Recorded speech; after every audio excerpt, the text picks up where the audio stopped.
Encuentro con la verdad. Análisis político, económico, social y la presencia de actores locales y nacionales. Por una seguridad social ideal, sin la participación ciudadana y popular, no hay salida. Encuentro con la verdad. Conduce Julio de la Llana por Canal 8.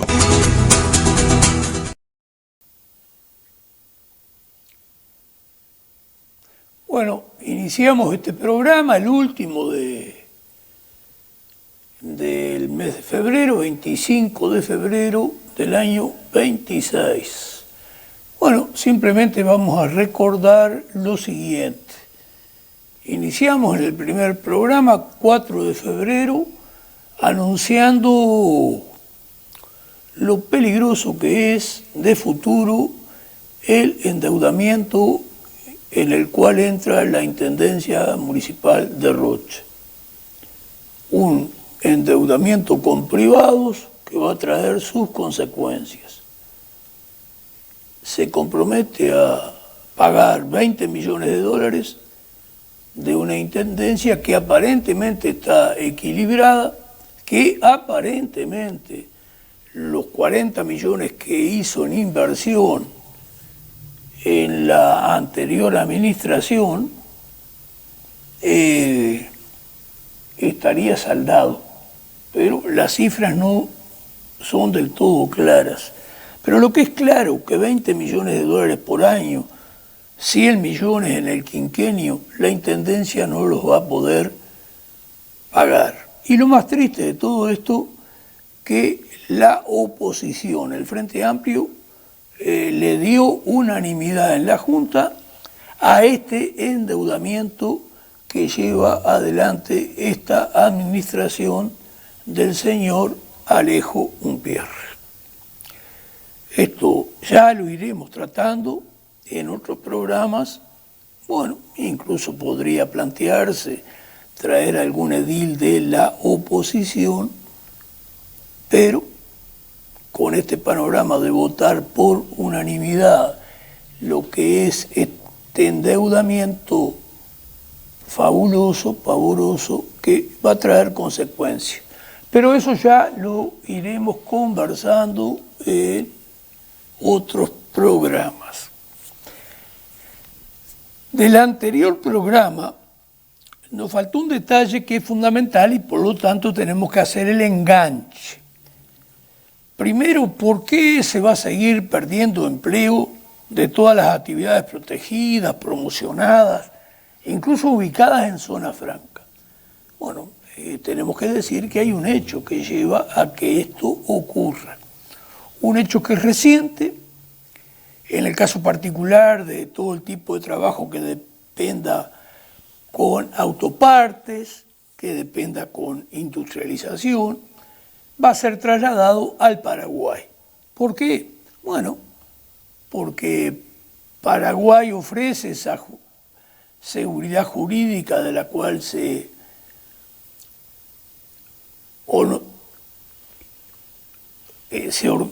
enorgullecía los distintos partidos que han gobernado. Paraguay le da esa seguridad jurídica al inversor. Paraguay ha ido creando una infraestructura que también le sirve al inversor y Paraguay ofrece una mano de obra entre 250 y 300 dólares. Esto es para el trabajo industrial, porque en Paraguay rigen jornales mensuales de 100 dólares. Es decir, en Paraguay hay zonas que casi rige la esclavitud. Pero aparte en Paraguay no hay libertades, no hay sindicatos, no estamos hablando de cualquier cosa. Pero el inversor extranjero, el inversor, el empresario, el gran capital que le interesa y tener grandes ganancias, ese es el interés de ellos.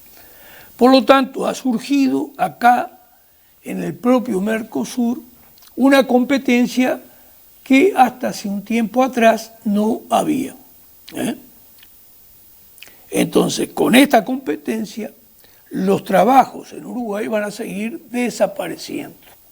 Estos trabajos más bien de autopartes, que ya se fue Yazaki y ya se ha ido alguna más, y es trabajo de industria, que ya entraron a irse muchas. Y reitero, en el país se van a perder decenas de empleos por este tema, porque hay otros temas como la utilización de la inteligencia artificial, que lo que corresponde ahí es enfrentarla. Ahora, claro, sí, yo digo que corresponde, ¿por qué? Porque nos oponemos a todos unos planteos que incluso vienen de la Central de Trabajadores y de muchos gremios, de cobrar una carga impositiva al empresario que utilice esto. Está bien, sí, para nosotros no es lo correcto. ¿Por qué no es lo correcto para nosotros? Porque lo primero que hay que impedir es que se instalen estas nuevas tecnologías que dejan un tendal de gente sin trabajo. Este es el primer tema, es el tema esencial. Tenemos condiciones, tenemos fuerza, la propia clase obrera organizada haciendo estos planteos, pero nuestro pueblo tiene fuerza como para enfrentar estos temas. No tiene absolutamente ninguna fuerza. Estamos con una debilidad enorme como pueblo. Esto es real. El capital está haciendo lo que quiere y el gran capital tiene para defenderse, tiene a su servicio las dos coaliciones mayoritarias, coalición republicana y coalición Frente Amplio, que vota más del 90% de nuestro pueblo. Por lo tanto, las perspectivas son jodidas, son súper jodidas. Las perspectivas son súper jodidas. Ahora, el tema del Paraguay se suma que ahora se inició una etapa también a nivel mundial, que el gran capital tiende a buscar lugares en los cuales haya mano de obra regalada, mano de obra barata, baratísima. Y entre los temas, como el software, como otras cuestiones que tienen que ver con lo digital, la informática, bueno, uno de los lugares, no es el único, es el país India. En la India hay una extrema pobreza, hay un 80% de la población que está en la pobreza o en la extrema pobreza. Quizás dividido esto por mitades. Por lo tanto, el gran capital ha logrado allí preparar gente que se maneja a nivel de software, y este fue el último empleo que perdió Uruguay y del cual estuvimos hablando en el programa anterior y dijimos lo lamentable de la actitud del ministro de Trabajo, Juan Castillo, es secretario general del Partido Comunista, y de Marcela Barrios, una secretaria del Ministerio de Trabajo que se encarga de hacer declaraciones generalmente en forma más abundante que el ministro a la prensa. Y bueno, también allí en la India aparece gente regalada, gente que sus salarios son de poco monto, aún con esta especialización que es en lo referido al software. Entonces tenemos una situación, pero muy, muy jodida, que va a continuar y que se va a entrar a perder mucho trabajo. Y en la medida que se pierdan decenas de miles de empleos y 1.000 empleos, ni hablar 200.000 empleos a nivel país en estos pocos años, ¿qué ocurre? Esto trastoca todo lo que es trabajo, esto trastoca todo lo que es ingreso. Primero, disminuye mucho el porcentaje de los salarios en el consumo de los uruguayos.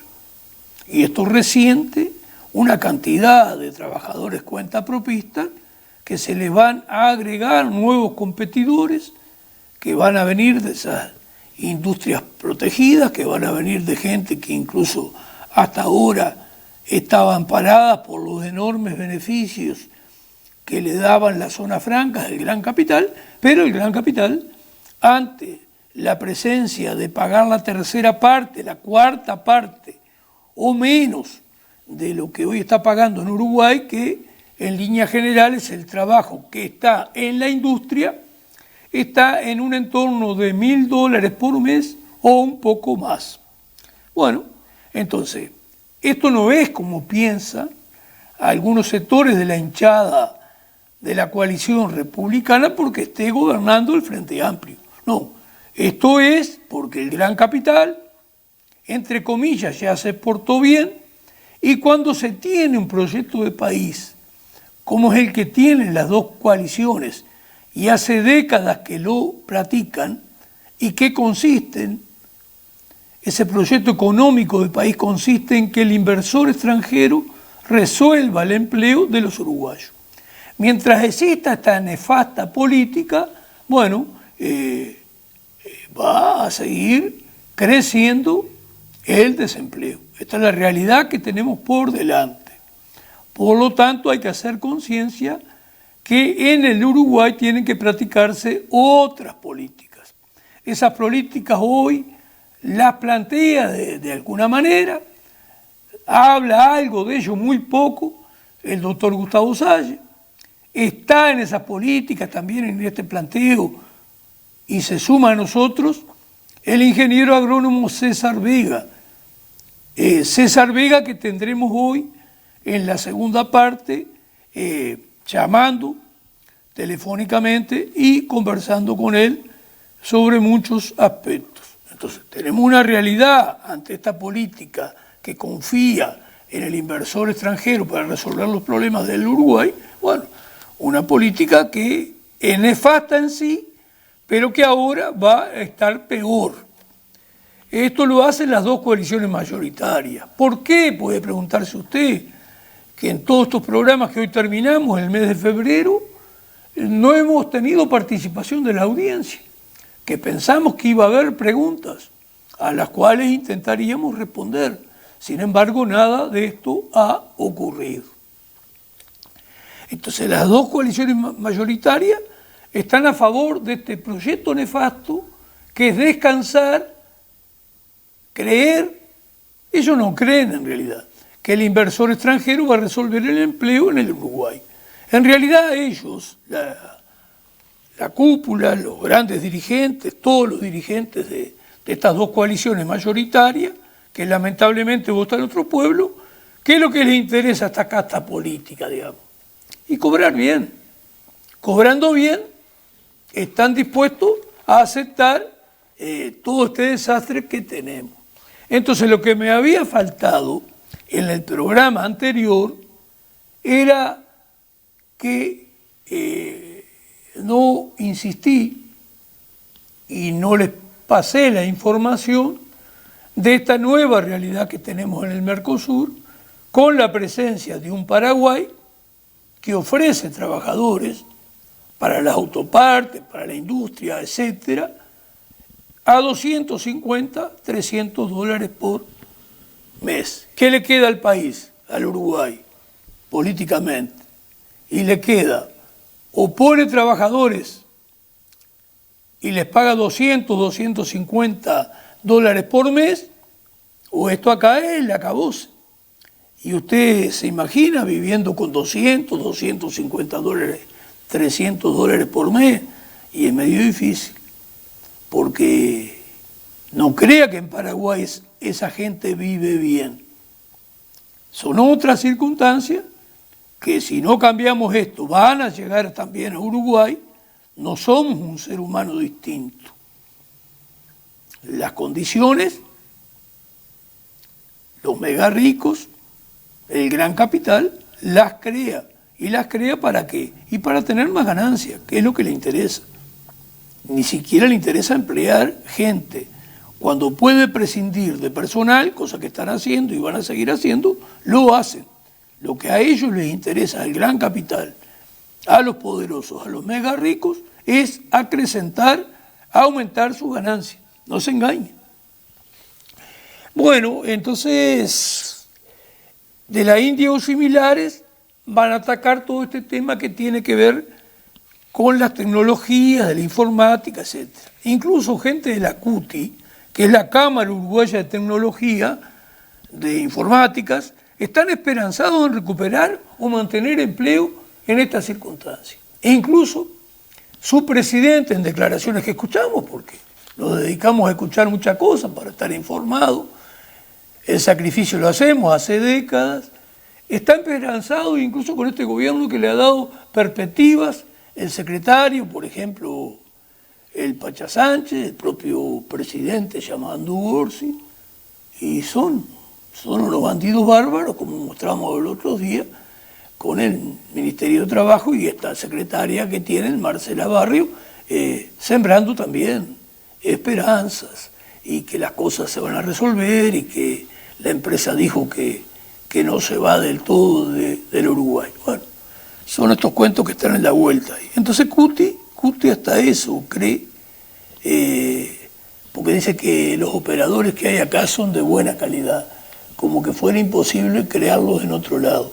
Y cuando se presenta la oportunidad de contratar gente por 3 veces menos, 5 veces menos, le digo hasta un disparate, hasta 10 veces menos en este tema del software, y que las empresas uruguayas que han progresado, y que es importante que tengamos ese software, pero eso es otro tema para otro proyecto de país, bueno, se van a ir a la India o a algún lugar donde la mano de obra no valga nada. Bueno, Homero, un poco preparándonos para lo que va a ser un poco base del tema de la entrevista con César Vega, pasamos ese video de John Perkins desde el principio hasta 2 minutos 10 segundos.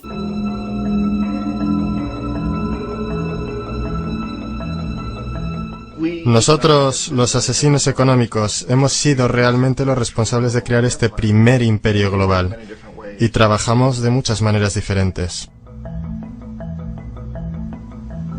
Pero quizás la más común es que identificamos a un país que tiene recursos que nuestras corporaciones codician, como petróleo. Entonces, concretamos un gran préstamo a ese país desde el Banco Mundial o una de sus organizaciones hermanas. Pero el dinero nunca va realmente al país. En cambio, van nuestras grandes corporaciones para fabricar proyectos de infraestructura en ese país, plantas de energía, parques industriales, puertos, cosas que benefician a unas pocas personas ricas en ese país, además de nuestras corporaciones. Pero en realidad no ayuda a la mayoría de la gente para nada. Sin embargo, esa gente, el país entero, queda soportando una deuda enorme. Es una deuda tan grande que no la pueden pagar. Y eso es parte del plan. No pueden pagarla. Y entonces en algún momento volvemos y les decimos, escuchen, nos deben un montón de dinero, no pueden pagar su deuda, así que véndanos su petróleo muy barato a nuestras compañías petroleras. Permítanos construir una base militar en su país. O envíen tropas en apoyo a las nuestras en algún lugar del mundo como Irak, o voten con nosotros en la próxima votación de las Naciones Unidas, hacer que privaticen sus compañías eléctricas y que privaticen su sistema de agua corriente y desagües y se los vendan a corporaciones norteamericanas u otras corporaciones multinacionales. Y hay una nube total, y es tan típico la manera en que trabajan el Banco Mundial y el FMI, ellos endeudan a un país. Y es una deuda tan grande que no pueden pagar. Y entonces les ofrecemos refinanciar esa deuda y pagar aún más interés.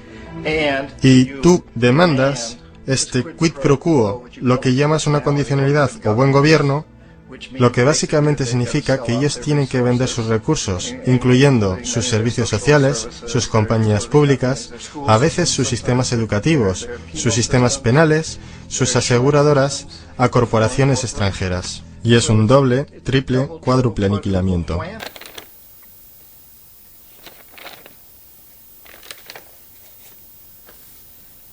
Bueno, el próximo programa hablaremos en qué consiste nuestro modelo de país, de sociedad, sobre qué bases crear un desarrollo económico que cree empleo en beneficio de todo el pueblo uruguayo. Para eso vamos a practicar proteccionismo que se practicó hasta el año 1990.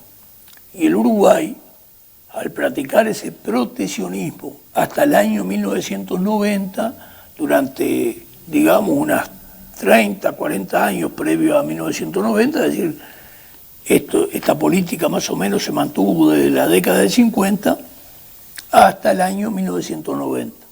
Había 450.000 empleos industriales, 450.000 empleos de buena calidad.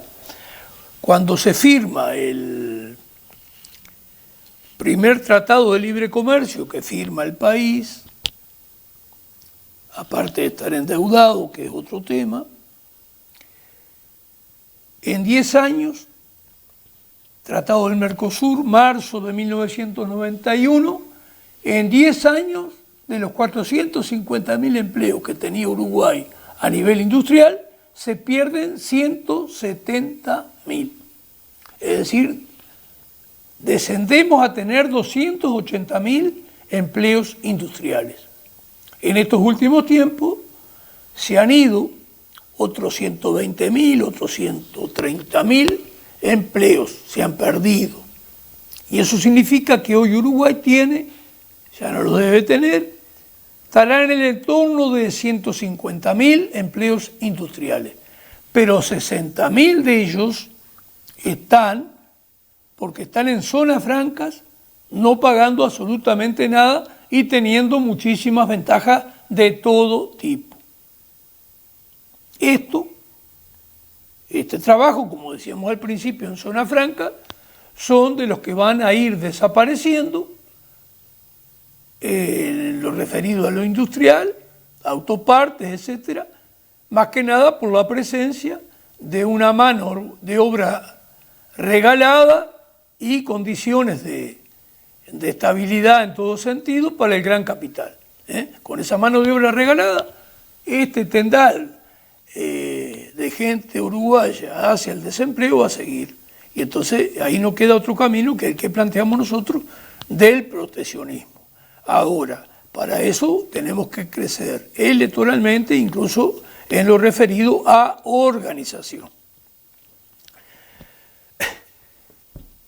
De conversaciones afuera, porque tenemos una población que es interesante en alguna medida, aunque un poco lamentable, está contra los gremios. Y nosotros estamos a favor de los gremios de los trabajadores y de los gremios de los pequeños capitales, de las PAIME, de los monotributistas. Es decir, nosotros estamos a favor de la organización social de nuestra población. Y nuestra población, que depende de un trabajo, su forma de organizarse es el gremio. Ahora, eso es en principio. ¿Cómo actúa un gremio? Si le sirve a los trabajadores, si tiene conciencia de patria y también tiene en sus cometidos tratar de defender la soberanía del país, bueno, ahí estamos calificando de acuerdo a lo que hace. Nosotros tenemos el apoyo de una organización gremial que es AUTE, Asociación de UTE, de Trabajadores. Nosotros tenemos el apoyo, ya va a aparecer alguna compañera de AUTE a hablar acá, que es delegada gremial acá en Rocha. Y van a aparecer, como aparecieron en otra etapa de nuestro programa, lo que AUTE quiera propagandear. AUTE, por ejemplo, dice que la tarifa eléctrica es posible bajarla para el consumidor común. Sin embargo, no se hace porque ese plus que está pagando el consumidor común, es decir, las 1.200.000, 300.000 familias, están pagando en demasía, podían, a partir de hasta cierto consumo, pagar mucho menos. Más allá que haya todas esas cuestiones tarifarias, pero en realidad nosotros sabemos que hay una enorme cantidad de gente con escasos ingresos que paga de 2.000 a 4.000 y a veces 5.000 pesos por mes. Y eso degüella a esa gente. Y eso es posible bajarlo y es lo que dice el gremio de los trabajadores de UTE. Y en UTE está pasando que en los molinos eólicos, negocios para privados, para grandes capitales, se paga 4 veces más lo que vale el megavatio para que se favorezcan privados. Y en UTE además, en el procesamiento de biomasa, como hacen las pasteras. Esas pasteras le venden esa producción de energía, le venden a grandes consumidores privados. Y ahí UTE está perdiendo ingresos. Y UTE se encarga de trasladar esa energía producida, por ejemplo, en las pasteras, a partir de la biomasa, se encarga de trasladarla a los grandes consumidores. Y eso se hace gratuitamente. Estos temas ya se van a ir conversando. Y eso ocurre porque las distintas gestiones, los distintos gobiernos que tenemos, están al servicio de favorecer al gran capital. Y este es un ejemplo. Ahora, ¿a qué va una delegación de sindicatos a China? Y bueno, ese es otro comportamiento de ciertos gremios, como pasó el Congreso Extraordinario, para que decidiera ese Congreso Extraordinario de la Convención de la Central, empujado por el ZUNCA y por el UNRWA, ZUNCA Construcción, UNRWA Metalúrgico, que lo mejor que le podía pasar a Uruguay que viniera la pastera. Bueno, y acá tenemos la realidad, ese comportamiento de un gremio de trabajadores, ese comportamiento, y si habrá cosas para hablar, ese lo rechazamos. Entonces no es hablar en general contra los gremios. Los gremios es una organización social que quien no tiene grandes medios de producción es necesario que se organice para defender sus derechos. Estoy tentado de hablar más, pero ya tenemos que ir a lo que tenemos que ir. A la primer propagandómero, y mientras...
Encuentro con la verdad.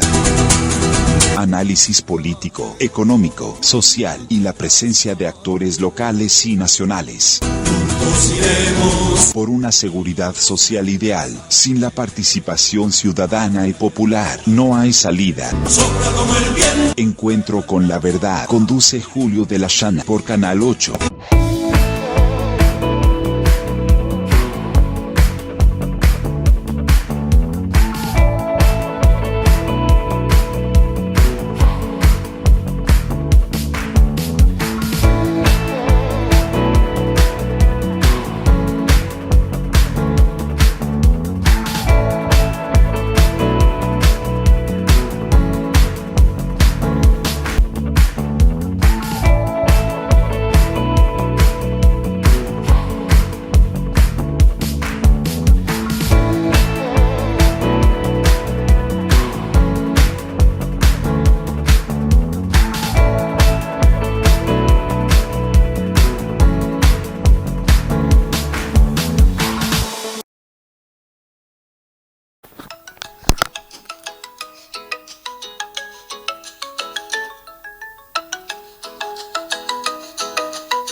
Hola, hola.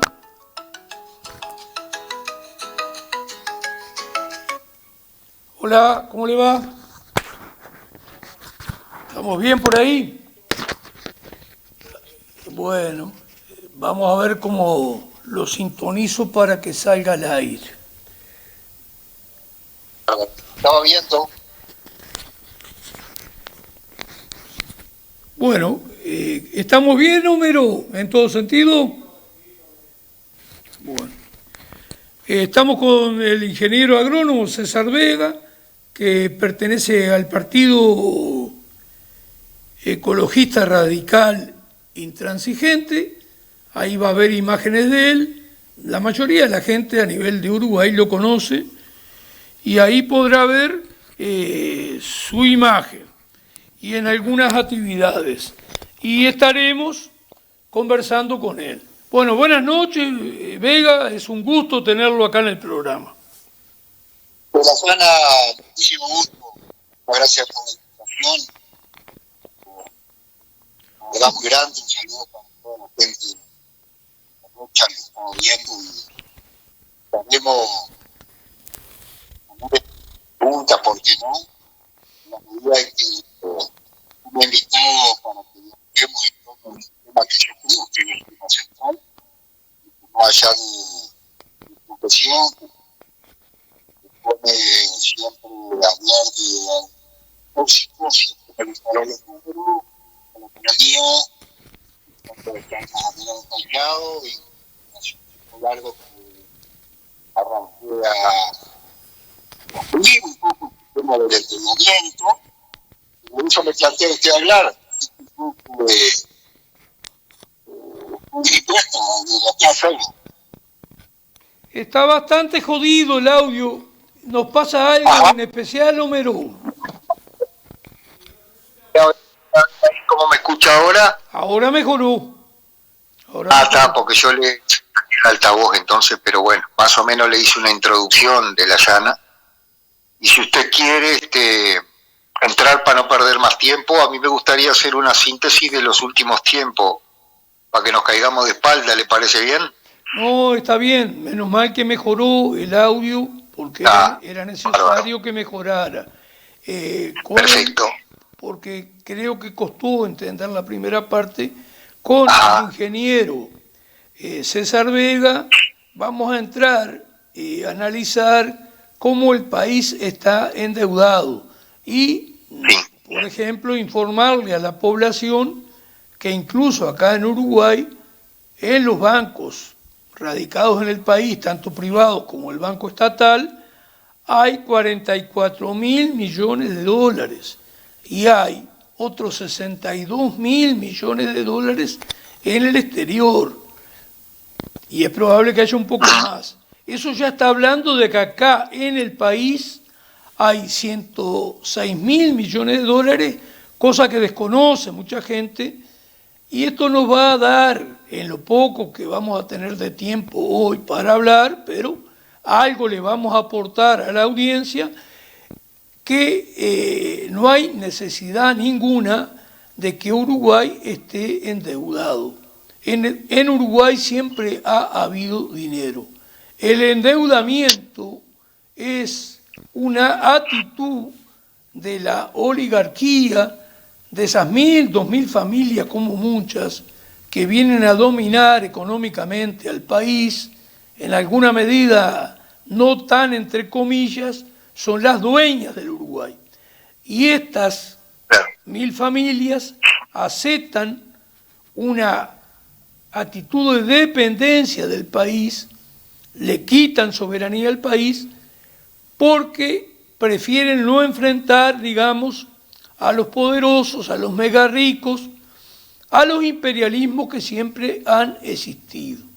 Que hoy justamente estamos en un cruce ahí muy especial, que el imperialismo de estos últimos 50 años, casi omnipresente, casi único, que era el imperialismo norteamericano, bueno, está sufriendo determinados embates ante otros países también imperialistas, con distintas características, como puede ser el caso de China, Rusia y algunos aliados. Creo que era importante saber, que la población sepa cómo tenemos tanto dinero, que las razones de tener una deuda externa radican en otro lugar, cuestión que usted va a ir tratando lentamente, y usted me decía que tenía para aportar, digamos, los endeudamientos más recientes, Sí, podemos las hacer cifras más recientes de la deuda. hacer una síntesis, un poco justamente que usted pasaba algo de eso. Tengo el libro acá, justo Confesiones de un gángster económico, de John Perkins, que siempre lo tengo a mano, porque él nos enseñó que era una estrategia endeudar a un país, de los países del mundo, a los efectos de poder colonizarlos con los proyectos que se les ocurriera. Por ejemplo, el celulósico, pastero celulósico en Uruguay, que arrancó con los estudios de la Chica en la década de 1960, cuando nosotros ni siquiera íbamos a la escuela. Ellos ya estaban programando lo que iba a ser, fíjese, después de la dictadura, ¿no?, el advenimiento de plantaciones gigantescas a esta altura de eucaliptus, de más de 1 millón de hectáreas, y vamos para la 4ª planta contaminante de celulosa. Entonces, el endeudamiento mundial, primeramente, que para tener una referencia, estaría llegando a 350 millones de millones, lo cual, con una población de 8.000 millones de seres humanos, está dándonos unos 40 y algún mil, 42.000, 43.000, aproximadamente dólares por habitante. Y acá en el Uruguay lo que ha pasado ha sido, primeramente, yo diría que hay 3 patas fundamentales que explican el gran endeudamiento. El primero, sin duda, es el de la dictadura. 78, 82 la tablita, arranca, multiplica por 10 el endeudamiento desde el 73 al 84, inclusive transformando la deuda de externa en eterna, digo yo. En aquel momento, más que nada, yo prefiero, está muy bien lo que usted está diciendo, César, yo prefiero insistir en algunas cosas. Primero, mucha gente piensa, porque la gente mira para atrás, y si tú miras para atrás, todo lo que puedas ver para atrás, el país estaba mejor. Incluso el Partido Nacional, en la carga impositiva a los poderosos, a los que tenían más de $1 millón de patrimonio, en la década del 60, hasta el gobierno de Pacheco, es decir, hasta desde el 62 al 70, le cobraba de 3 a 4%. Sí. Bueno, pero esta cosa vale la pena saber, porque ¿en qué terminamos con 15 años incluso de un gobierno frente amplista? Que los que tienen gran patrimonio pagan el 0,1%, e incluso cuando se plantea cobrarles el 1%, se niegan, pero que la gente sepa que la dictadura multiplicó casi por 10 veces una deuda, que era ir a hablar con los acreedores, decirle cuánto le debo pagar, y se acababa. Y como dice usted, claro, en aquel momento había que haber hecho la auditoría correspondiente, era el momento ideal para hacerla, y reclamar por ese endeudamiento. Bueno, después, después tenemos una segunda pata dentro de lo que es desde el 85 hasta ahora de gran endeudamiento. Una segunda pata de gran endeudamiento fue la administración Mujica, con 10.641 millones de dólares. Que tenía la malla oro. Ese tenía la malla oro, porque ahora aparece la tercer pata. O sea, hablamos de la dictadura, después de la pata sería progresista, vamos a llamarle, por no llamarle de izquierda, ¿no? Y después ahora resulta que la calle Pou, finalizado su periodo de gobierno y pudiendo entrar a ver los datos del Banco Central del Uruguay, que en realidad cualquiera puede entrar por bcu.u.uy, nos encontramos que nos endeudó en 20.000 20 y algún mil millones de dólares. Por lo tanto, por ahora tiene la malla oro. Y estamos entre ellos dos, para hablar del periodo democrático, explican la mitad de todo el endeudamiento. O sea, de todo el endeudamiento de Sanguinetti, Lacalle, Sanguinetti, Valle, Vázquez, 60 y algún mil millones de dólares que debemos, más intereses, ¿no? Ya estamos ahora con lo último que pidió este gobierno, ya superamos los 90.000 millones de dólares largos y vamos a llegar dentro de poquito, por primera vez en la historia, a los 100.000, o sea, a los 6 dígitos de millones de dólares de endeudamiento. Esto dividido en esos hogares que decía usted, póngale que hay 1 millón de hogares que más o menos pudieran pagar algo. Quiere decir que vamos a estar debiendo capital más intereses dentro de nada, yo diría un par de años, 100.000 dólares por hogar. ¿Ah? Esa es una síntesis que podemos hacer para que quede en nuestra memoria esas tres patas bien distintas de maneras de explicar el gran endeudamiento. Y bueno, ¿me quería decir algo usted? Y los condicionamientos que trae la deuda, que como bien decía John Perkins, ese es el objetivo, poderte después imponer políticas que le sirven a los mega ricos, a los poderosos del mundo, como es el tema del proyecto celulósico forestal, que se lleva la mitad del agua que el país repone todos los años. Y que en el caso de duplicarse las hectáreas sembradas de eucaliptos, y está permitido llegar hasta los 4 millones de hectáreas, pero solo si se duplicara, se pasara los 2 millones de hectáreas, y vamos camino a eso con la cuarta pastera, ¿no? El Uruguay entraría a desertificarse. El Uruguay entraría a desertificarse. Es decir, que nuestro pueblo tiene que ir haciendo conciencia que tenemos que cambiar de políticas. Sí, lo más lindo es que se puede, de verdad, que se puede y que tampoco se necesitan tantos años cuando uno decide agarrar por otro camino.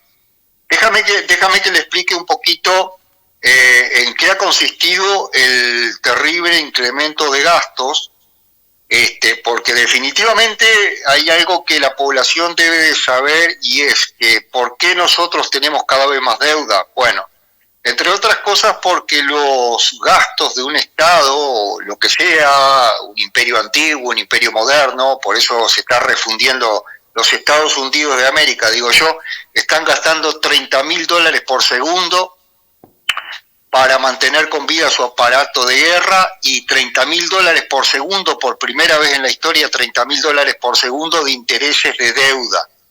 Bastante más que nosotros, lo cual provocará sin duda la implosión a corto plazo, calculo yo por los datos que estoy manejando. Este lunes emitieron 18.500 millones de dólares y venían emitiendo hasta la semana pasada 8.000 millones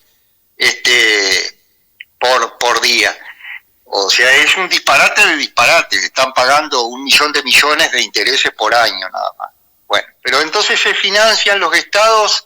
Antiguamente se financiaban con impuestos. A la vista está la existencia de la figura del recaudador de impuestos, la Biblia, lo que fuera. Bueno, los impuestos ya se ha cobrado tanto impuesto que están en un techo, y como no se pueden subir demasiado, entonces, ¿qué vías quedan? Quedan dos nada más, que son la deuda, el endeudamiento, o la impresión de la moneda, ¿verdad? Sí, la emisión de moneda.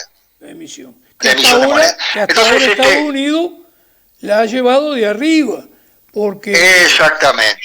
No solo emite, sino que emite hasta ahora, y hace, entre comillas, obligatorio para el resto de los países, es decir, a nivel mundial, que acepten su emisión. Pero hoy están pasando cosas. Tanto Japón como China entraron a vender acciones que tienen del propio Estados Unidos. Claro. No, y no solo, también ha vendido en los últimos días. Yo espero que Uruguay haya vendido los bonos que tiene, porque ha vendido Inglaterra, Dinamarca, bueno, de todo.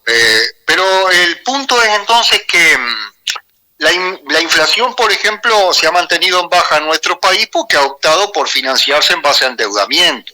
Por ejemplo, la Argentina, como no podía endeudarse porque de verdad hay poca gente dispuesta a prestarle dinero, entonces ha tenido que recurrir a la misma ruta que los Estados Unidos, que es la inflación, la emisión, con la diferencia que Estados Unidos exporta la inflación, exporta los dólares, y la Argentina, al no poder exportarlos, lógicamente quedan en casa y por lo tanto la inflación se registra en el país.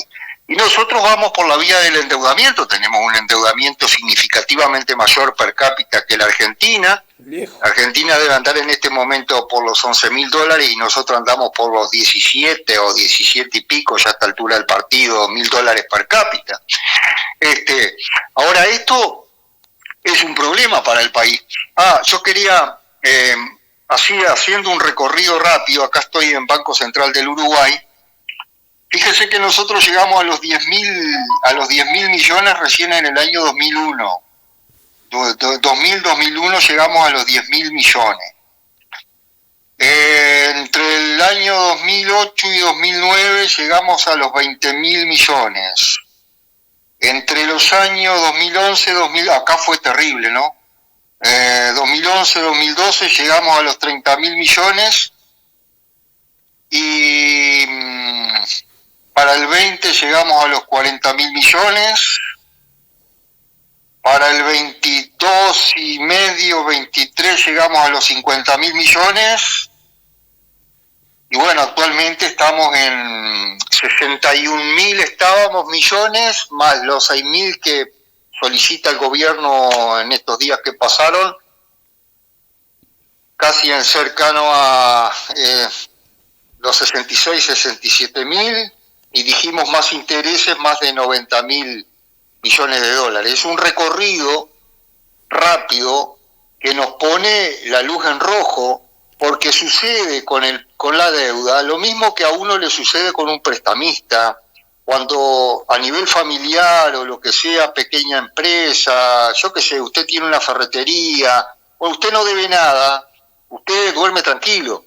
Usted le debe al prestamista, usted no duerme tan tranquilo, pero cuando el prestamista le solicita que usted pague, que es lo que le está pasando a los Estados Unidos de América ahora, China le vendió en un solo día 300.000 millones de dólares de bono, o sea, a usted le exigen el pago y usted ya no duerme tan tranquilo. Entonces, uno quisiera poner la voz de alerta para que fuera tema de discusión, por lo menos en nuestro pueblo, porque nosotros venimos gastando muchísimo dinero, tanto es así que justamente Mujica se queda con la administración Mujica se queda con la malla de oro en cuanto al aumento del gasto para poder funcionar. Prácticamente lo duplicó. Y pasamos entonces de unos 3.000 euros per cápita en aquella época a un poquito más de 6.000 euros per cápita para esta época. Es decir, casi que estamos en los 1.000 pesos por persona por día de gasto para funcionamiento, que se están cubriendo con esos 4.000 millones de dólares de promedio de los últimos años. El promedio de la administración Lacalle fue de 4.000 millones de dólares por año. Entonces eso, cualquier persona que no precisa manejar tanto número, sino que poniéndole nada más que un poco de escucha y sentido común, dice, esto no puede terminar bien. Y de verdad, de la llana, que yo creo que no va a terminar bien. No, pero atiéndame, si me permite. Hoy tiró muchas cifras, tenemos que ver después de ir a otros temas en los cuales nosotros a usted le vemos gran mérito, que podría ser algunos proyectos que tiene, y por supuesto hoy el tiempo va a dar para lo que va a dar. Pero dos cosas de las cifras que usted nombra, dos cosas. Primera cosa, el gobierno de Lacalle en sus 5 años, yo tengo la idea que gastó unos 17.000. Usted maneja mejor que yo la cifra del Banco Central, póngale que sean 17.000 igual, no 20.000. Ahora, hay una cuestión que tiene que también entender nuestra población. Cuando se llega a un grado tan grande de dependencia, de sujeción, uno se hace una pregunta. Póngale que la pandemia le haya salido al gobierno de la calle como mucho 2.000 millones de dólares. Y vamos a usar el endeudamiento de 17.000 y pico. Uno se pregunta, los otros más de 15.000 millones de dólares, eso no es bobada, no es moco de pavo, como se dice a veces. Dígame una cosa, ¿en qué escuela están? ¿En qué liceo? ¿En qué industria? ¿En dónde se invirtió tanto dinero? Y entonces uno se da cuenta. Bueno, en realidad ellos, cuando ellos presentan el presupuesto, el gasto, mejor dicho, ellos dicen que no gastaron 1.500 millones de dólares en la pandemia. Ahora, con los últimos datos del Banco Central, usted tiene al 31 de diciembre del año 2019 $37.259 dólares. ¿Ah? Eso era como terminó el periodo anterior, el 31 de diciembre del año 2019 son $37.259 dólares, y definitivamente después la última cifra le da prácticamente 60.000. O sea que ellos se llevan bien los 20.000 millones de dólares. Lo otro que quieren explicar es que la sequía les llevó unos 1.000 millones, pero descontando todo eso, y sí, tiene que explicar unos 15.000 por lo menos. Claro. Y sí, yo pregunto lo mismo que usted, claro. ¿Dónde están? Porque uno saca para afuera de su bolsillo y por lo menos algo debería de haber. Este tema, la deuda externa da para mucho. Yo le dije dos cosas, una ya le hablé. ¿Cuál es la segunda? Usted me dice, y es muy cierto lo que usted afirma y dice, que una persona que está endeudada entra a no dormir bien. Y ahí la segunda cosa que yo anoté es el discurso. Porque todos estos bandidos de las dos coaliciones, su papel es engañar a Juan Pueblo. Entonces, en el discurso, ¿qué hacen? Lo adormecen. Bueno, Mujica llegaba a decir que no pasaba nada, que te endeudabas y eso no importaba. ¿Y cuánta gente le creyó? Y sí, si llegó a ser presidente, tenemos que reconocer que una cantidad de uruguayos se tragaron esa pastilla. Quería solo agregar eso. Ahora, como el tiempo se ha ido, y usted a veces yo lo veo con un afán enorme de abarcar ciertos temas y a veces hay que ir despacio, especialmente para la audiencia. Y un papel que usted, lo vamos a seguir conversando porque vamos a tener este contacto, Vega, es lo siguiente. Usted, por ejemplo, no solo la parte orgánica de usted que va a ser fundamental, que vamos a tener que ir juntando gente para que cuando tengamos la posibilidad de ser gobierno, si trabajamos bien, en el transcurso de 10 años, tener gente para practicar esa agricultura sintrópica, para tener gente que sepa relacionarse con todo lo orgánico. Y también, porque el tiempo no nos va a dar para más, yo quiero que ahí usted, que domina el tema, sea el que se explaye, también esa importancia que tiene que la yerba mate, ese mate que tanto nos gusta a nosotros, entremos a producirlo en Uruguay. Esos 130 millones de dólares, más o menos a 150 millones de dólares, que cuestan esos 32 millones de kilos de yerba mate que consumimos los uruguayos, ¿hay que plantarlas acá o no, César Vega? Claro, sí, se llama sin miedo ninguno, que los economistas a veces tienen un poco de miedo porque se ve que no han estudiado lo suficiente, se llama sustitución de importaciones. Cuando uno puede sustituir algo, lo hace y punto. Y así estamos sacando, por ejemplo, un excelente aceite de oliva, y en lo que se refiere al proyecto nuestro de yerba mate, nosotros nos encontramos con una cantidad de representantes que defendían muy bien a los importadores de la yerba. Pero ese no es el negocio precisamente para el Uruguay, que es el país que más yerba mate toma. Tenemos que empezar a hacer las plantaciones y dentro de unos años tener la suficiente cantidad de yerba no solamente para el mercado interno, sino para exportar, por ejemplo, a China, que está consumiendo cualquier cantidad de yerba y la lleva desde la Argentina, básicamente, por lo que yo sé. Así que efectivamente es así, claro, y eso con una cantidad de productos de la agropecuaria. Mirá, tenemos chinos entonces que toman mate. No, ellos básicamente la están usando mucho a nivel de té y de bebidas, no energizantes, sino bebidas que se pueden elaborar, como diríamos que nosotros hacemos el mate. El tereré, los paraguayos, digamos. No, pero es que la yerba mate tiene muchas propiedades. Claro, por supuesto, sí. Y los chinos en ese aspecto, ellos investigan todo. Y nosotros no podemos... Totalmente. Nosotros no podemos desconocer. Ahora venimos disminuyendo, especialmente los pobres. Y ahí en Rocha que se puede carne, plantar. El consumo de carne. Pero sin la presencia de la yerba mate, el gaucho se hubiera enfermado con la cantidad Totalmente. de carne que consumía en aquella etapa. Sí, señor. No, y bueno, ahí... yo voy a quedar a la orden, y siempre uno tiene el interés por hacerle planteo a nuestro pueblo, desafiantes a veces equivocados, pero siempre razonados.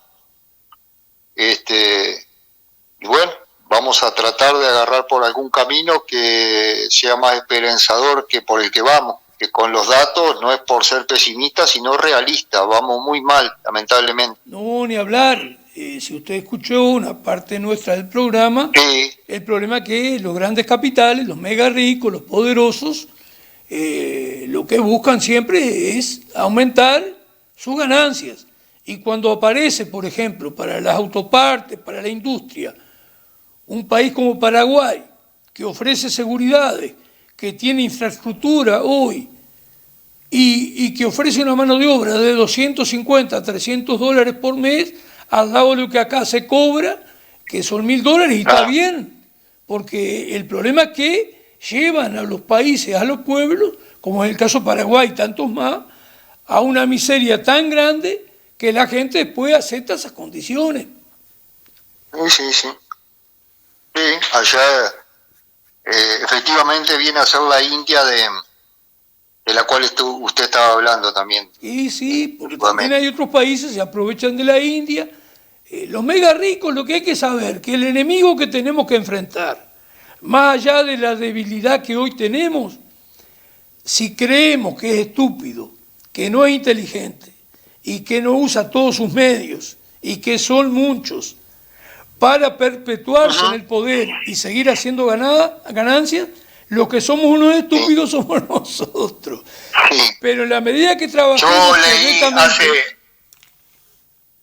hace unos días leí algo que estaba bien interesante, desafiante también, que decía, en vez de andar buscando tanto los enemigos para el lado de la izquierda y para la derecha, tendríamos que empezar a mirar para arriba, decía.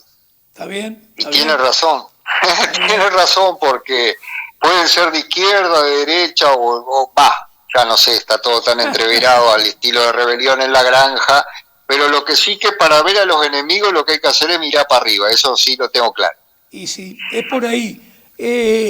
Esperemos que esta relación que estamos teniendo, hemos conversado incluso de la posibilidad de ir sumando fuerzas, porque yo creo que hay que hacerlo, y hay que empezar ya a hacerlo este año 2026, para que mucho antes del año 29, año electoral, antes de octubre del 29, hayamos conformado una alianza de toda aquella gente que nos une, estar contra la deuda externa, de pedir una auditoría de la misma, estar contra el interés usurero, estar contra un proyecto como el celulósico forestal, que peligramos hasta quedarnos sin agua, y estar contra tantas jodas que hoy hay. No puede ser que no terminemos uniéndonos y ofreciendo un espectro electoral que no vamos a hacer gobierno en el año 29, pero que abra perspectivas, es decir, que podamos tener muchos diputados, algunos senadores, y eso nos dé la posibilidad,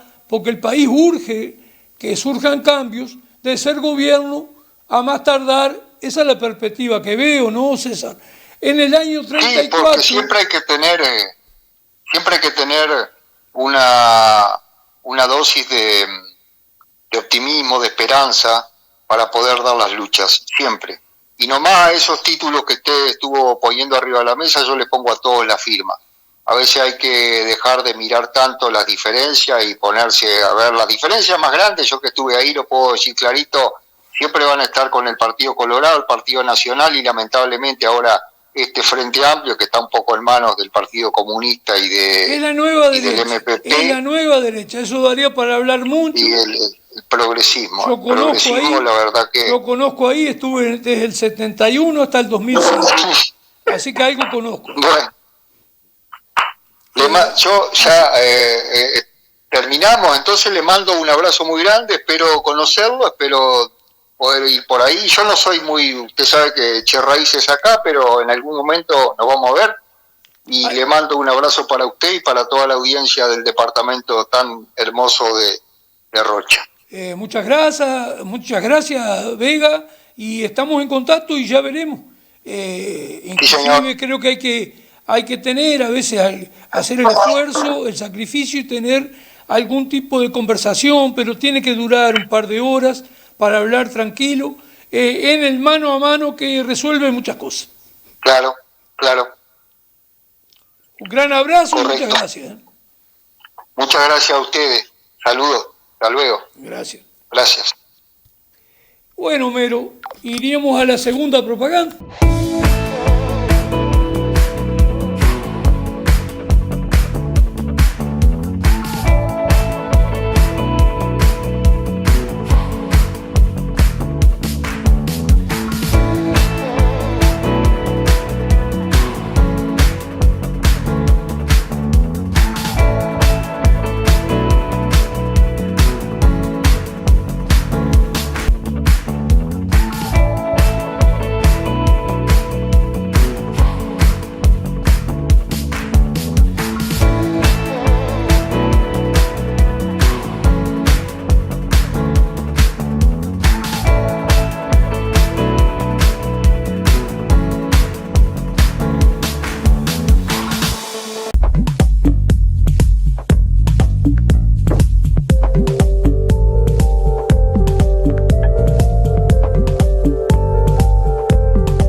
Encuentro con la verdad. Análisis político, económico, social y la presencia de actores locales y nacionales. Por una seguridad social ideal, sin la participación ciudadana y popular, no hay salida. Encuentro con la verdad. Conduce Julio de la Llana por Canal 8.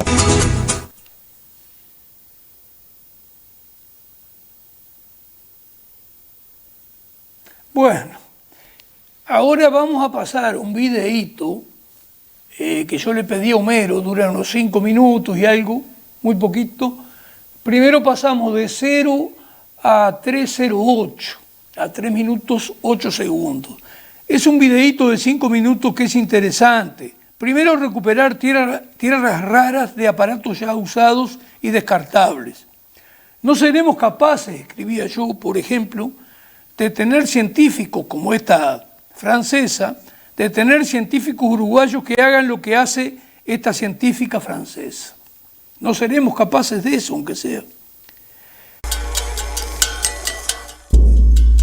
Turbinas eólicas, teléfonos inteligentes, drones, autos eléctricos e incluso misiles. Todos dependen de los elementos de tierras raras. Son vitales para la economía global y la transición ecológica, pero a medida que aumenta la demanda, los recursos se agotan rápidamente. Extraerlos no solo es costoso, también es altamente contaminante.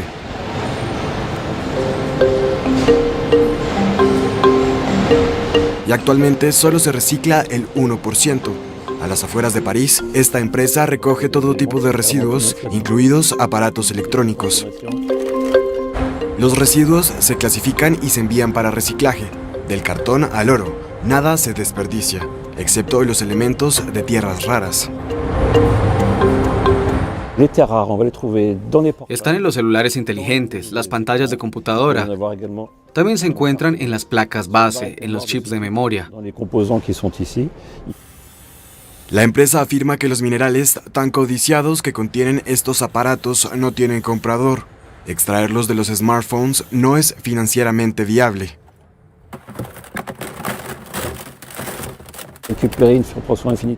Recuperar una pequeña cantidad de elementos de tierras raras de equipos como este es muy complejo y a la vez caro. Hay interés en hacerlo, pero el costo del reciclaje es demasiado alto.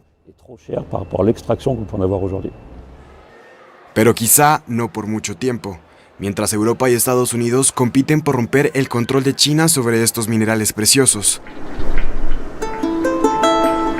Más del 60% de los elementos de tierras raras del mundo se extraen en China. Esta química franco-estadounidense, radicada en Zúrich, dice que estamos sentados sobre un montón de minerales sin explotar.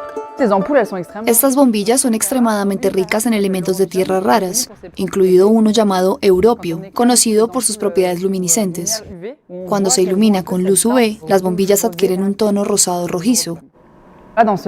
Este contenedor es un tesoro de tierras raras. Cada bombilla contiene hasta 20 veces más europio que los minerales naturales. Fabricadas con mercurio, están etiquetadas como residuos tóxicos y destinadas a ser enterradas en vertederos. Es un enorme desperdicio de recursos.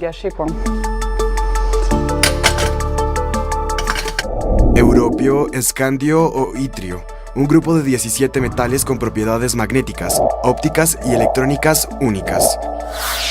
En realidad, son abundantes en la corteza terrestre, solo que están muy dispersos, en bajas concentraciones y mezclados entre sí, lo que dificulta su extracción y separación. Producir 1 tonelada de tierras raras genera al menos 2.000 toneladas de desechos tóxicos, incluidos materiales radioactivos.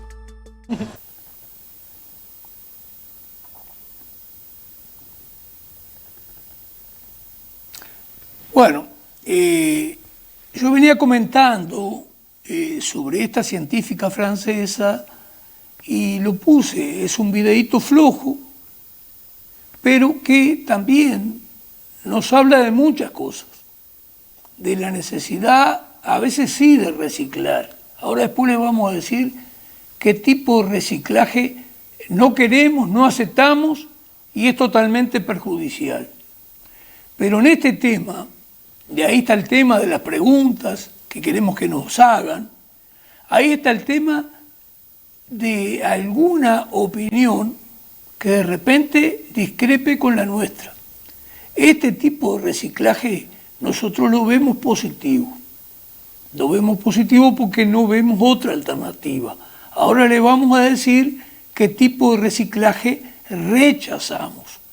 Por ejemplo, nosotros rechazamos todo el reciclaje de reciclar el plástico. ¿Y por qué lo rechazamos? Porque primero que es mentira, no se recicla nada. Lo que pasa es que al industrial le sale mucho más barato al gran capital, los grandes empresarios, los grandes industriales, les sale más barato utilizar el plástico, aunque cause enorme polución, enorme contaminación. E incluso, que lo hemos dicho, que el plástico arroja hacia el líquido que contiene el bifenol A. Bifenol con B larga, A, busque, googlee, y va a ver que es un elemento tóxico cancerígeno. Y para cumplir con los deseos y los apetitos de ganancia de los grandes empresarios, no se va hacia el vidrio, cuestión que plantea el Partido Humanista de Rocha, que es parte del programa de la Unidad Popular. Entonces, hay que volver a tener vidrio. Pero no 24 millones de envases, que era lo que se hacía por año, que no hacía rentable la empresa en vidrio. Llegaríamos a 100 millones de envases por año. El envase se usaría para todo, incluso para los sachets de leche, que son de plástico y que traen este perjuicio también. Y ahí lo que aparece, aparte del vidrio, también es el cáñamo, la planta de cáñamo. ¿Para qué? Para sustituir las bolsas de nylon.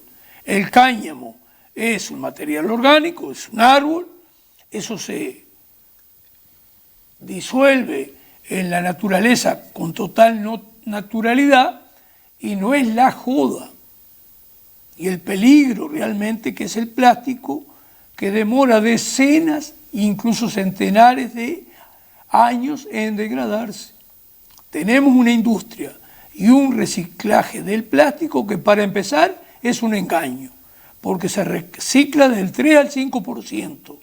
El 95% restante no se recicla para nada. Por lo tanto, estamos en la misma mierda. ¿Se da cuenta o no? ¿Se da cuenta? Bueno, entonces nosotros decimos que si ponemos vidrio, si ponemos cáñamo para las bolsas de plástico y para la bandeja y todo lo que se usa hoy, tienes un material que es totalmente orgánico, derivado de la planta del cáñamo, también la misma historia, igual que el bifenol A. Googlear cáñamo, ventajas, propiedades que tiene, y se va a asombrar, porque dése cuenta que las velas de las carabelas que, entre comillas, descubrieron acá América, que vinieron desde España, las velas eran hechas con tela de cáñamo. Si hará siglos que se usa el cáñamo, que inclusive como textil, como tela, es de enorme durabilidad y fortaleza. Los intereses de la mafia del petróleo hacen que todo sea derivado del petróleo, incluso a veces hasta tejidos textiles. Entonces nosotros escribíamos, debemos pensar en todas estas cuestiones y más. ¿No lo ven así? ¿Cómo podemos tener como planteo serio de ser gobierno si no analizamos y vamos concretando cuestiones como estas y cuantas más, y cientos más?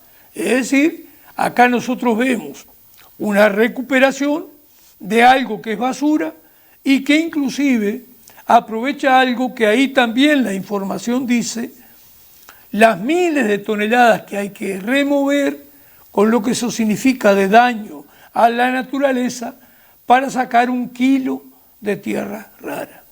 Que esto también daría para otra cuestión, es si no podemos sustituir estas tierras raras por algo más accesible, y también la necesidad, si habrá cosas para hablar, de que no haya una programación obsoleta. Es decir, que no se fabriquen cosas que al año, a los 2 años, a los 3 años, ya no tienen utilidad. Hay que volver, y eso significa construir otra sociedad, si habrá que hablar, a un tipo de producción que haga una mercadería, un bien, un electrodoméstico que dure décadas. Pero para eso hay que construir otra sociedad. No se ponga nervioso quien esté escuchando. No es lucubre, espere, deme tiempo. ¿Cómo lo ven así? ¿Cómo podemos tener como planteo serio ser gobierno si no analizamos y vamos concretando cuestiones como estas y cientos más? Pretender ser gobierno implica desde ya la concreción de muchas comisiones y ámbitos que estén preparados para instrumentar una política exitosa y soberana sobre el devenir productivo del Uruguay, con miras a resolver los problemas de nuestro pueblo. ¿Ahora qué tenemos? Ahora tenemos la respuesta que hago a un video del catedrático constitucionalista, grado 5, Eduardo Luz, que lo trato de lacra, y yo creo que lo son, porque esta gente está al servicio de los peores intereses. ¿Quién hoy, con preparación académica, esté al servicio de la coalición multicolor, o esté al servicio de la coalición Frente Amplio es alguien que en realidad lo que busca es su propio interés y le importa un carajo qué pase con su patria, con su país, que se lo sigan entregando, y ni hablar que no le interesa para nada qué le pasa a su pueblo.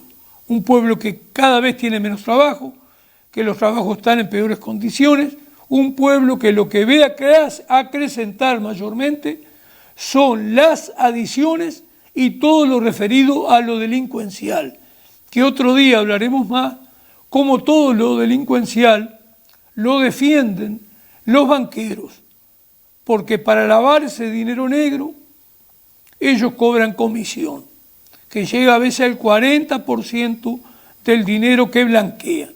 Espero haber sido claro. Bueno, ahora por un ratito me pierdo, van a escuchar a Eduardo Luz y después Homero Rocha va a pasar 2 videitos en los cuales le respondemos a Eduardo Luz y explicamos por qué es un sinvergüenza. Obviando la honestidad y sabremos cumplir, lo digo a raíz del subsidio que pidió el expresidente de colonización, el señor Viera. Va a quedar en la historia, entre comillas, porque ya el mes que viene nadie se acuerda de él, ni como tampoco se van a acordar de mí, por haber sido presidente de colonización 50 días, o sea, el presidente que menos estuvo al frente de colonización. Por haber sido el presidente de colonización que violó la Constitución, y por eso se tuvo que ir. Por haber sido el presidente de colonización que hizo el peor negocio de colonización en su historia, compró la estancia María Dolores, que ahora no saben qué hacer con ella. Como dijo alguien una vez, es un patio grande. Lo iban a repartir entre 16 familias, no están repartiendo nada. Iban a agarrar 1000 hectáreas para plantar forraje. Llamaron a una licitación, la licitación da risa. Llamaron una licitación para plantar 1000 hectáreas de cereales que sirvieran para forraje de los animales. Y después la declararon desierta porque según el mecanismo que cranearon para la licitación, se le adjudicaba la licitación al que pagara menos. Una cosa no tiene ningún antecedente en el mundo. Yo no sé si lo hicieron por error. Capaz que tenían un compañero que no le daban los números y dijeron, presentá la peor oferta que te la adjudicamos. Pues esa era la historia. Pero fue denunciado rápidamente por gente que está en el tema. Dijeron, escúcheme, armaste una licitación, le dijeron al presidente que quedó en la historia. Así que es una plata que está tirada ahí, 32 millones. El otro motivo por el cual este presidente va a quedar en la historia, por la peor compra, por el periodo más corto, por violar la Constitución, y el último 4 porque pidió subsidio. Para contestarle a esta lacra, abogado grado constitucionalista, grado 5, todos estos desgraciados, estas preciosas personas, de los miles que hay defendiendo una política entreguista, que juegan a tener al pueblo dividido entre multicolores, republicanos y la coalición Frente Amplio. Ese es su objetivo. En el caso de este desgraciado, que está al servicio del gran capital. Entonces, este Eduardo Luz es parte de las decenas de miles de uruguayos vendidos, solamente interesados en su situación personal y están dispuestos a vender lo que sea, la madre, la patria ni hablar, ya está, eso está aceptado. Un segundo aspecto,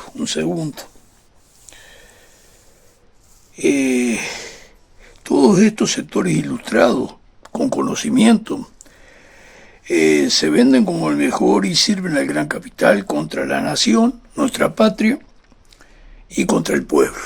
Tercer elemento, este desgraciado, esta hermosa persona, no denuncia. ¿Qué va a denunciar? Ponemos acá. Yo no es que no sepa estas cosas que tenemos que contestarle. Es que a veces, si no anotamos, nos olvidamos de algún detalle que puede ser fundamental para su comprensión, para que de una vez por todas despierte. Este desgraciado no denuncia la oferta de nuestra tierra al resto del mundo y que eso trajo como consecuencia valores que la hacen inaccesible para el pueblo uruguayo. Esto no lo denuncia. Él arma un paquete contra el Frente Amplio. ¿Con razón? Sí, le sobra razón. Porque las cúpulas de ambas coaliciones, todas las personas que tienen a su servicio para entregar el país, para joder a nuestro pueblo, son deleznables. Todos tienen elementos para ser atacados. El tema es, en este juego de dividir al pueblo uruguayo en dos hinchadas, para que ese pueblo no vea nada y se consustancie tanto con una de las hinchadas que todo lo que venga de la otra es negativa y no se da cuenta que ambas coaliciones mayoritarias, coalición republicana y Frente Amplio, juegan en equipo, defienden los mismos intereses, están a favor de entregar a nuestro país, que la gente cree que no hay otra, y de joder a nuestro pueblo, que también la gente a veces termina creyendo que no hay otra, que inclusive que la carga impositiva descanse sobre quienes menos tienen o quienes tienen un poquito. Entonces, no denuncia este desgraciado que al estar ofrecida nuestra tierra a nivel mundial, adquiere valores que la hacen inaccesible para los uruguayos. Eso no lo denuncia, ni lo que ya enumeramos. Cuarto punto. Esta hermosa persona, Eduardo Luz, que es mierda en polvo, no denuncia que no se elimina el artículo 35 de la ley de colonización, la ley 11.029. El artículo 35 ¿a qué obliga? A que de un negocio privado existente medie el Instituto Nacional de Colonización y de la oferta de ese negocio entre privados haga una mejor oferta el Instituto de Colonización. Y esa no eliminación por ninguna de las dos coaliciones que han tenido mayoría, y esto no lo denuncia Eduardo Luz, ¿qué significa? Que dejan abonado, dejan preparado el terreno para todo tipo de joda, como esta misma joda de colonización, porque los privados se pueden poner de acuerdo y repartirse algunas comisiones y hablar de un negocio de proporciones, digamos, mayúsculas. Es decir, no solo que la tierra vale un carajo por estar ofrecida a nivel mundial, con lo que ello significa, sino que arman un negocio que lo inflan de antemano. Y todo el mundo se unta las manos. De antemano ponen un negocio de un gran valor, esos 32 millones de dólares por 4.404 hectáreas, que tienen riego además. Bueno, entonces, inflan el negocio, nunca se eliminó el artículo 35, que debería haberse hecho una ley que le permitiera al Instituto Nacional de Colonización, sin regir este precio que rige, porque la tierra está ofrecida a nivel mundial, le permitiera al instituto comprar directamente tierra, es decir, hacer negocios con particulares que tuvieran interés en vender sus tierras. Esto no denuncia Luz, y usted no se da cuenta de nada, eso ya lo sé yo de antemano, y disculpe. Quinto aspecto, este desgraciado denuncia la actitud vergonzosa del Frente Amplio, y sí, tiene sobradas razones para denunciar eso porque es así, es vergonzoso. Y esto no se hace en parte a propósito para distraerte, para tenerte entretenido. Sí, también, pero esto no voy a pretender que Eduardo Luz lo denuncie. Eso es parte de lo que hace tiempo juega la coalición, entre otras cosas, de tener distraído y entretenido a nuestro pueblo para ser mejor engañado. Bueno, esperando que esta contestación a esta deliciosa persona, abogado constitucionalista, grado 5, sirva de algo. Un sexto punto. Con precio normal y dependiendo de una ley que ninguna de las dos coaliciones tiene interés en que esté presente, es decir, corregir de la ley de colonización 11.029 el aspecto de que está obligada a comprar después de una compra en ciernes, de una compra entre privados a realizarse, participar el Instituto Nacional de Colonización. Pero claro, participa condicionado por la oferta que está sobre determinado campo habiendo entre privados. Lo ya dicho, los privados pueden poner una cifra exorbitante con la pretensión o de común acuerdo con el gobierno de turno y las autoridades que estén en el Ministerio de Agricultura, Ganadería y Pesca o que estén en el Instituto Nacional de Colonización, depende el peso y la influencia que puedan tener los personajes que estén ahí de determinado gobierno de ambas coaliciones para producirse la joda. Es decir, poner una compra ficticia inflada y a partir de allí negociar todos y todos llevarse una partecita. Estas son las cosas que no ve nuestro pueblo. Ahora, Eduardo Luz, como tantos otros profesionales, ¿estas cosas las saben? Sí, estas cosas las saben. Entonces es más grave su actitud. Por eso es que hablamos de hermosas personas. Estos profesionales que han tenido la oportunidad de estudiar, incluso de un país que en ese aspecto y tantos otros que podríamos hablar, tiene enormes ventajas todavía. Bueno, una de las cosas que también debe saber nuestra audiencia, la población uruguaya, es que Uruguay podría tener, a partir de las carteras incobrables, es decir, de privados que pidieron plata siendo propietarios de tierra y poniéndola como garantía de los préstamos que solicitaron a los bancos y nunca pagaron y pasaron a ser deuda externa, tema que estuvo hoy en la conversación en este programa. Bueno, ¿qué ocurre? 2.800.000 hectáreas de los 16 millones y algo de hectáreas que tiene el Uruguay podrían hoy estar en manos del Estado. ¿Por qué no están? Porque ambas coaliciones gobernantes, esto y el Frente Amplio, están justamente a favor del gran capital y las grandes jodas. Y usted se entera a veces, yo creo que poco. ¿Qué opina usted? ¿Tiene alguna pregunta para hacernos, como a veces decimos? 2.800.000 hectáreas desde el año 85, liquidada la dictadura, que fue gran responsable de causar tanto endeudamiento, hubieran pasado al Estado, hubieran pasado al pueblo uruguayo. Claro, el Estado, sus características, ¿a quién beneficia? Depende de qué organización se logre dar la clase trabajadora organizada y el pueblo. Si se da una organización que pesa, que tiene un programa que es soberano, que defiende los intereses del conjunto de la patria, de la nación, y que tiene un programa para producir en beneficio del pueblo, bueno,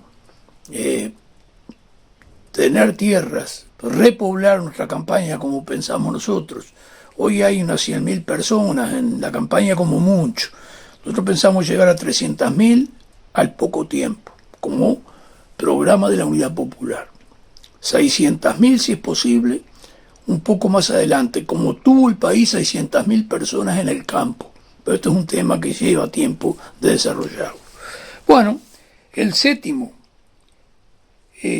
oculta Eduardo Luz, por supuesto, todas estas cuestiones, las oculta. Él no está para defender los intereses de nuestro país. Él no está para defender los intereses de nuestra patria, ni de nuestro pueblo. Él está para venderse y defender los intereses del gran capital. Es otro colaborador más.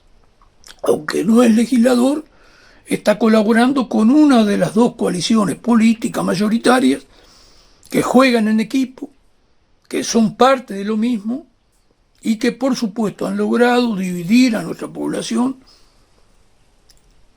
en hinchadas tan bobas que creen que ambas coaliciones no son parte de lo mismo. Bueno, si lográramos que alguno despertara, bueno, esta contestación al grado 5, abogado constitucionalista de Eduardo Luz, nos sentiríamos conformes. Bueno, veremos cómo sigue el programa y cómo sigue esto. Que pasen bien.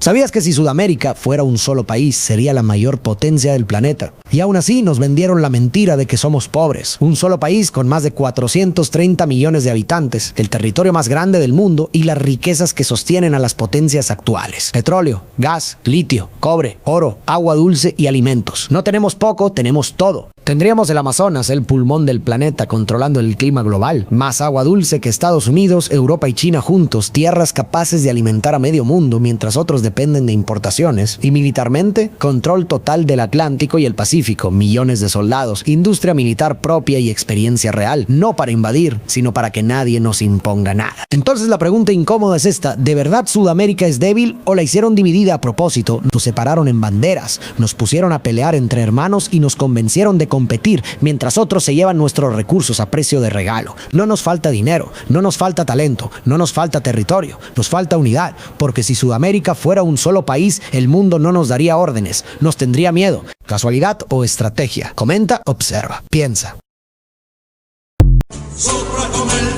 Encuentro con la verdad.